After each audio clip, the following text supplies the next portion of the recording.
What's up, everybody? Josh Armijo here. I hope everybody's doing good and well and stuff. I got an album review to do for you, and I'm going to be talking to you about the new album from the band Pathology, entitled Reborn To Kill.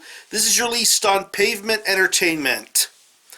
Now, if you're not too familiar with this band, they are based out of San Diego, California, and the best way to describe the sound of this band would be a very traditional, morbid, gory style of brutal death metal. Yeah. Pathology are without question one of the most consistent and most active death metal bands to have existed within the course of the last decade or so. This is a band that seemingly put out album after album, year after year, and of course, maintaining a level of consistency. And of course, when I think of Pathology, I think of this band's really feral and raw early material, like their first couple of full-length albums, such as Surgically Hacked, and which is still my favorite album to this day, Incisions of Perverse Debauchery. Absolutely classic albums. I love those albums for their grittiness, the gory lyrics, the guttural vocals, the fast-paced drumming, just an overall really memorable package. But then as time went on, Pathology made a shift change in style and sound, opting to go towards a more morbid zombie conspiracy sort of feeling in terms of the artwork, in terms of lyrics and overall changes. That's when someone like Maddie Way came into the band and became their vocalist, and of course you had albums such as Age of Onset and the album that I feel really broke them into the stratosphere with Legacy of the Ancients. But then we get to another period in the band where we had probably one of the best vocalists in recent memory, with Jonathan Huber joining the band and adding a new sort of dynamic with his sort of vocal style on albums such as Awaken to the Suffering and The Time of Great Purification.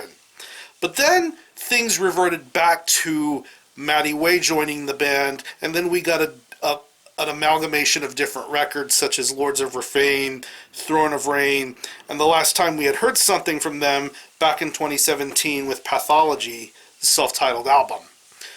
I'm not going to lie, I don't think those later albums hold up as well in comparison to previous Pathology records, but I think some of them have their moments to shine. I still love albums like Incisions of Perverse Debauchery and, of course, the two albums with John Huber. Really, really memorable stuff. But in 2019, we have the 10th Pathology album entitled Reborn To Kill. And it's quite a fitting name for the album because, in a way, we get a brand new sort of Pathology lineup. The whole dynamic of the band has changed tenfold this time around. New guitarists, new bassists, new vocalists. Who knows what the future is going to hold for Pathology this time around, but here we are with the 10th Pathology album entitled Reborn To Kill. It's 12 tracks, and it clocks in at around 33 minutes in length, and pretty much this is some of the best material I've heard Pathology do since those early 2010 era releases with John Huber. This is the band reborn, so to speak, reawakened, revitalized, and I hope that this is the sound and ideas that Pathology continue to go forward, moving forward with this new full-length album. Musically, it's what you would normally expect out of a Pathology record. Really aggressive guitar playing, a little bit of a melodic sort of touch this time around in certain parts. I mean, you hear it on songs like Forced Regression, Frothing at the Mouth, Dragged into the Cave. You just get some really, really top-notch guitar work going on here throughout this album. From the riffs, to the solos, to the more frantic and chaotic sort of parts. You just get a lot of diversity and detail with these guitar riffs, and it really does sound awesome, and it does make a huge, huge difference in comparison to previous Pathology albums of the past. This is something very special here. And the bass work on here is very, very good, very audible, very clear, and technical in a sense too, in tune with the guitar riffs that you hear throughout this entire album. It's very well produced and very well executed.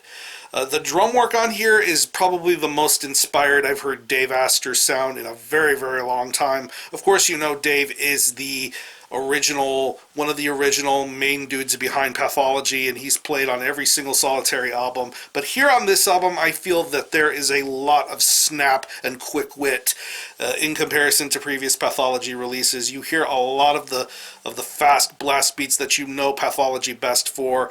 He seems to be at the top of his game here with his drum performance here. A lot of fast blast beats, a lot of drum fills, a lot of great syncopations, just a lot of very memorable moments to be heard throughout this album, especially for the fact that this album flows by at a really smooth pace for its 33 minutes. And hearing Dave's drumming sound as awesome as it does really shows you how far he's come along as a drummer with this band, and probably one of his best drum performances to date here. And when it comes to the vocals, when I found out that they brought in Obi Flett from Inherit Disease, I was very, very excited and very curious to see how things were going to work out with him as a vocalist, because he has probably one of the most recognizable and most notable sort of voices in brutal death metal. And hearing his guttural voice, almost destructive sounds come forward on this Pathology album really works out well here, and he delivers a very, very awesome vocal performance. It's guttural, it's angry, it's gross, it's groggy. I really, really love his vocal delivery here, and it's nice to hear Trevor Strnad from the Black Dahlia Murder pop up on the track Pit of Bones. You definitely recognize his voice too, but here on that track, him and Obi play off one another very well there on that track.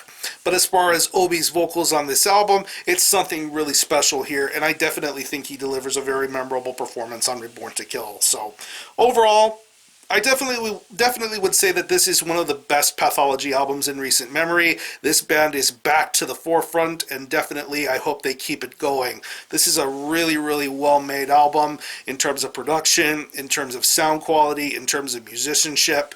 If you're a Pathology fan, preferably of the early 2010s sort of material, you're going to find something to enjoy with Reborn To Kill. This is very memorable stuff. So if I had to think of any personal favorite tracks, I would definitely have to say Hieroglyphs on Cement Walls, Frothing at the Mouth, Dragged Into the Cave, Pit of Bones, Crematorium Flames, and Stone Axe Dismemberment is a really great song as well. So what I'm going to do is I'm going to leave you some links in the description box as to how you can get a hold of this album and listen to it. I will leave you some links to some select tracks that I believe are currently streaming on YouTube, and you can also purchase a physical copy directly from the label site itself. This band recently finished a string of tour dates with Malignancy, Narcotic Wasteland, and Contrarian.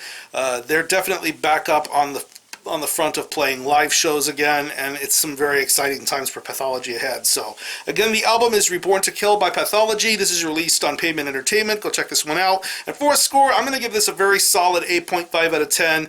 Definitely one of the best Pathology albums to date. If you happen to have heard this album, definitely let me know what you think about it and how you feel about it and how you think it compares to previous Pathology releases. Or any of you guys into Pathology, definitely let me know. I'm going to conclude this review. Thanks all for watching. Thanks for checking out my channel. Until next time, Army Ho out.